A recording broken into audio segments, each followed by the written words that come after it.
Hey Buns, the 20th anniversary event is live in World of Warcraft, and this is an all hands on deck fashion emergency situation, because if you do not have your Judgment armor, your Bloodfang set, your Dragonstalker gear, your Netherwind, Stormrage, 10 Storms, like what are you even doing? This banger after banger set just waiting for you to go and get it. Like, I don't know what they were cooking when they designed Tier 2 all those years ago, but you can still smell it coming off of these remastered sets.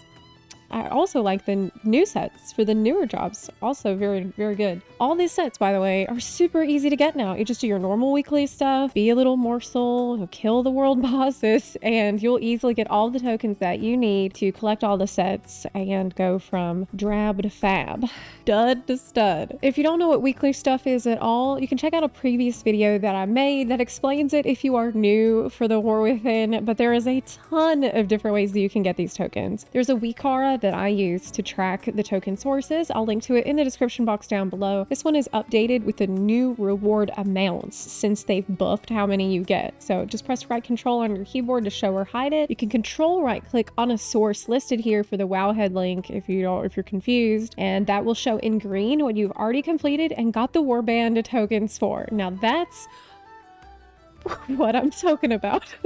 I'm relieved that they didn't make this a soul-crushing grind like we expected, but what if you like the grind? What if you yearn for the grind? Then you can be like me and level alts. As you know, I cannot play a Night Elf Shaman, so I've been trying Kultiran, Volpera Shaman, and my favorite, High Mountain Tauren Shaman. Why? Because the event gives huge XP buffs.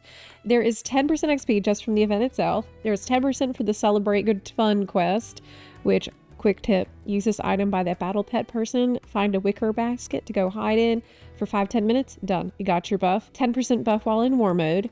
10% buff from Hollow's Inn, clicking the Wicker Man bonfire. 10% buff from Darkmoon Fair carousel, or the hat that you can buy on Darkmoon Fair. 10% draft of 10 lands potion, which works for level 49 and below. Plus the up to 25% buff from having level 80s in your warband. It's 5% buff for every level 80, and it stacks 5 times. So amazing gains from XP. It's a really good time to level alts. Time walking dungeons give a lot of XP, and that's usually how I level. I love doing that, but don't forget you can level in Earthen just by flying around exploring stuff because of their passive racial. Hey, why did the Earthen want to explore the world?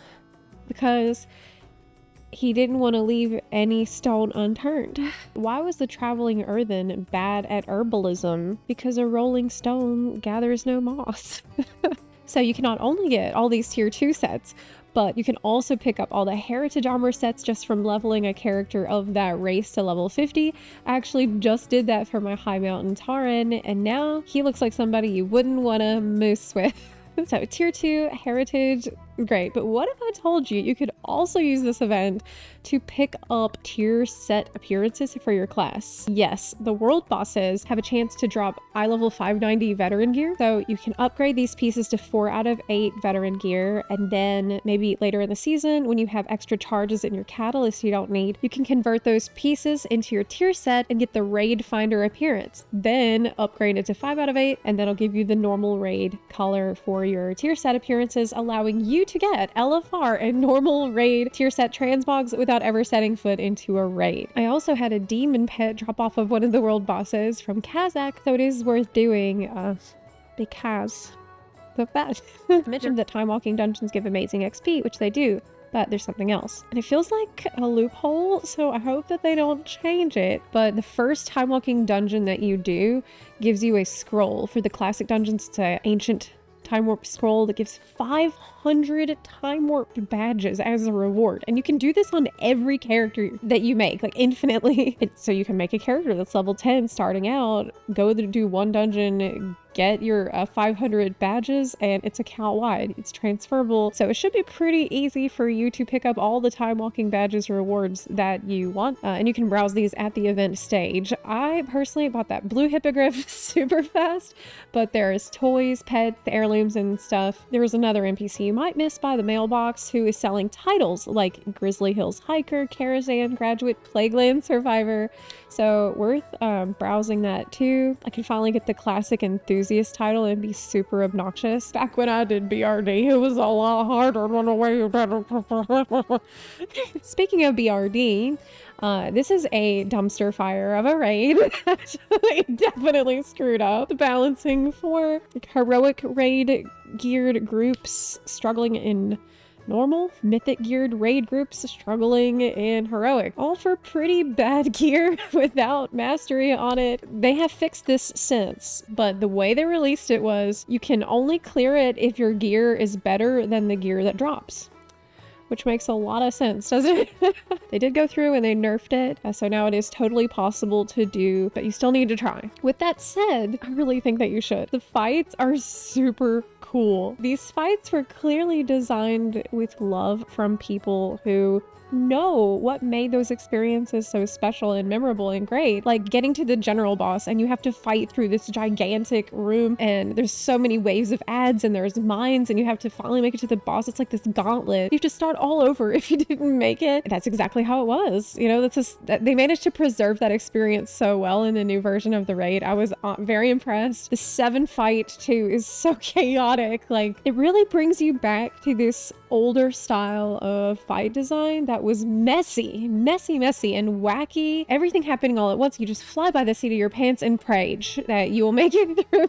I hope that since they have nerfed this, people won't be so afraid to go in there and give it a try because I do think it's very special. I also loved Moira's VA throughout the raid where she tells you about the Dark Iron and her life living here. Like this was her house. Like this was her life. I honestly felt pretty bad for her whenever we killed the final boss because she has some heartbreaking VA in that fight when the Emperor with his dying breath says, "Spare my son." And you know we did. Like we know his son. We know Dagran from the War Within story. He's one of my favorite characters from War Within. No! Thorson was a great and honorable dwarf. You ruined my life and the life of my unborn child. So I did that and I felt like I respect the hell out of Moira for being able to look back on all that and say, this had to happen the way it did. That's time walking done right, in my opinion. I've also done the Korax Revenge Alterac Valley PvP event. That is exactly like how it was back in the day, where matches would last a week. How did I find that out? Well, because over the weekend, I got into a match and I'm like, oh, I'll just pop in and out real quick. 20-minute adventure before walking my dog today. And when I tell you, we were stuck at a standstill, 2 armies colliding, not making any, the unstoppable force meets the immovable object, nobody making any progress either way for at least an hour. I saw somebody actually join the match and he's like, "Oh, y'all still here? I was here a couple hours ago." He'd been in the same match like hours before. I wrote in the chat, I'm like, "Hey, do you think this match will last 8 hours?" And someone else said, "Well, it could last a week." That was my cue to leave. I left because I actually did need to work on this video and walk my dog and participate in life. So yeah.